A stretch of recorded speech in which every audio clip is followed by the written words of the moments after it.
Tapos gamitin natin is starting capacitor ng electric fan 2 UF. Maganda ito. I-screw mo lang to sa may sound box mo para hindi siya nakalugay. Yan.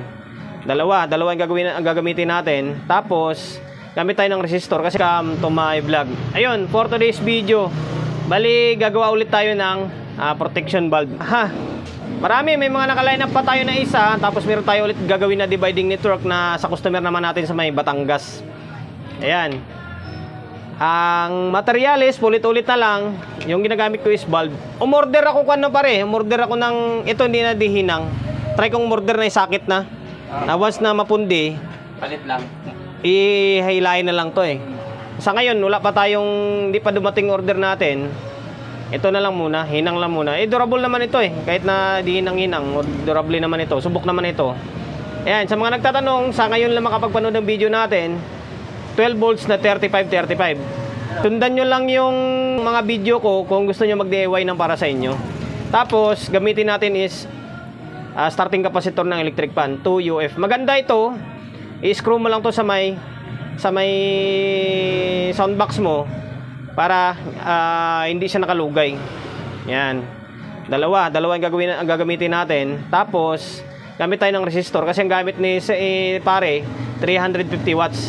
Ako kasi lagi ko sinasabi yan na yung paggamit ng resistor is optional na lang yan. Pwede kayang gumamit, pwedeng hindi gumamit. Pero ako, prepare ko kapag 300 pababa ng mga tweeter, mas megi na gumamit ng 10 ohms para pang-alalay din sa may voice coil.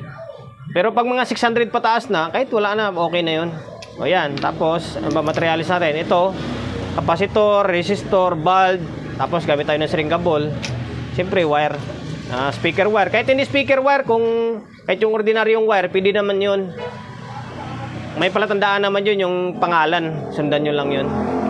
Yan. Tapos siyempre tingga, panghinang. Yan ang mga kailangan natin gawin. So yan, bago natin simulan yan, siyempre promotion muna tayo agad. Sa mga hindi pa nakapag-follow, paki-follow. Hindi siyempre paki-share ng mga walang kwentang video natin sa my Facebook, YouTube channel. Sa mga hindi pa nakapag-subscribe, paki-subscribe, like, share, and then siyempre pakihit ng bell button sa gilid para updated ka sa mga susunod na video na i-upload ko. So ngayon, simulan na natin. Hinangin muna natin yung, baka mamaya malaglag pa to. Sabi ko muna, mabasag.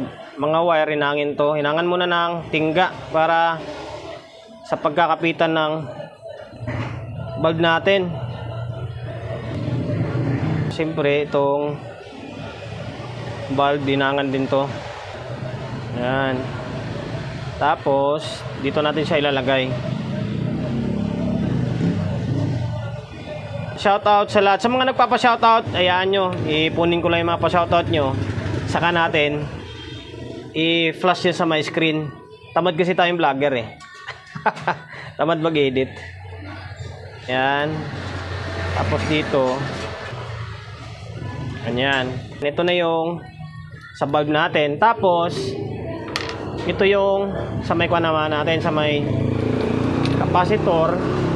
Ito may kulay siya, kulay itim, pula. Pero walang polarity ito. Kahit balibaliktad, okay lang. Kaya lang naman nagkakulay ito kasi sa factory ng electric fan minsan yung reverse forward, minsan kung ito yung reverse, ito yung forward, dun sa may motor ng electric fan naman yun, kaya meron siyang itim pula. Pero walang kanyan, non-polar capacitor naman tawag dito eh. Tapos gagawin natin, tapos dito sukatin natin yung wire na wala na siya ganong exist para hindi siya bulky tingnan.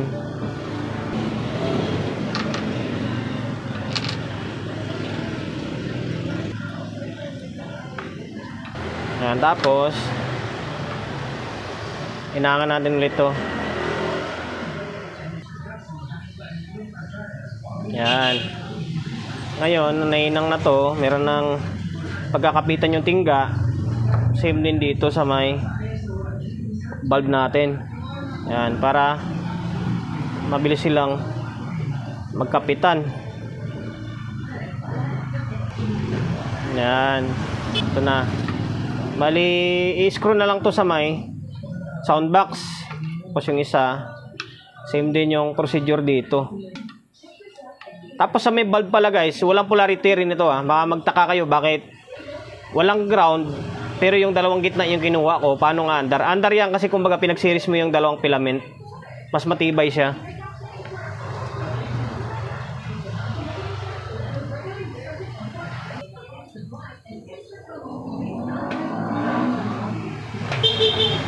Yan, ito na magiging kalabasan niya. Itong dalawa.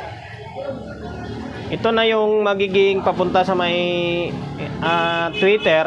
Ito yung papunta sa may speak on or amplifier natin. Tapos sa may kabilang side, ito resistor naman. Kayurin natin para mas kumapit yung tingga. Ayan. Tapos ngayon gamit tayo ng shrink ball tube. Ito kaya kasya kaya to? Ito kasya.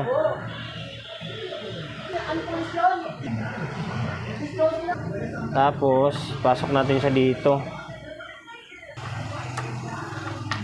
Ha? Tapos hinangan ulit to.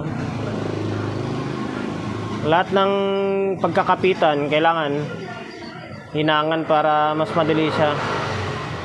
Hinangin sa pagdugtong sa may kabila.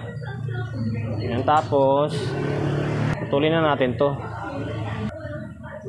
Putulin natin to, yan. Yung shrinkable tube, makalimutan. Tapos sinangin lang to dito. Yan, tapos pasok to siyempre. Tapos ito rin yung gawin natin pang-init. Yung panghinang natin. Hindi tayo gumamit ng lighter. Ito na yung kabila. Tapos same procedure din dito sa may kabila. Lagay ulit yung shrinkable tube. Ito na siya. Ito na maging kalabasan. Tapos shrinkable tube ulit. Kailangan may shrinkable tube pang dugtong. Ayan, tapos dito ganun lang din, ulit-ulit lang na may procedure dito eh. Series lang naman lahat nito. Ayan, tapos ito. Tapos yung isa naman.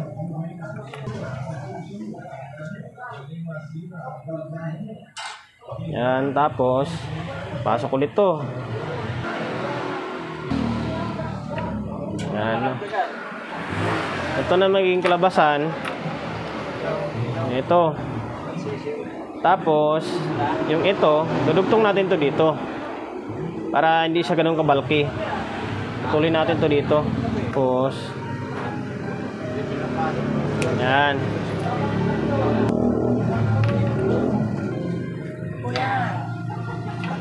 Tapos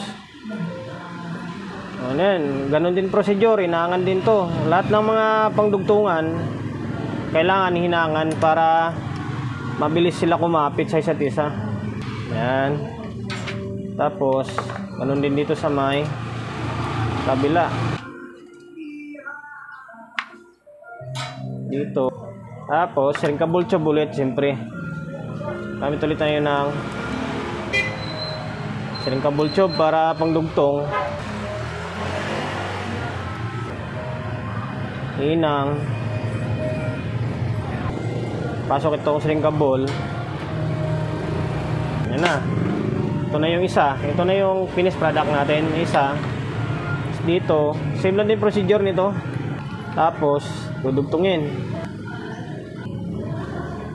Pasok ito. Oh. Ayan. Bale, magiging ito na yung pinaka outcome ng gawa natin. Ito yung pinaka-finished product na kumbaga. And itong side na to sa may bumbilya, papunta to sa may driver unit or tweeter natin. Tapos yung itong side na to is galing sa may speak on, papuntang soundbox natin sa input ng galing sa may amplifier natin. Yan, ito. Tapos ito, i-screw mo lang ito, i-screw mo lang to sa may soundbox. Okay na, hindi na siya magagalaw.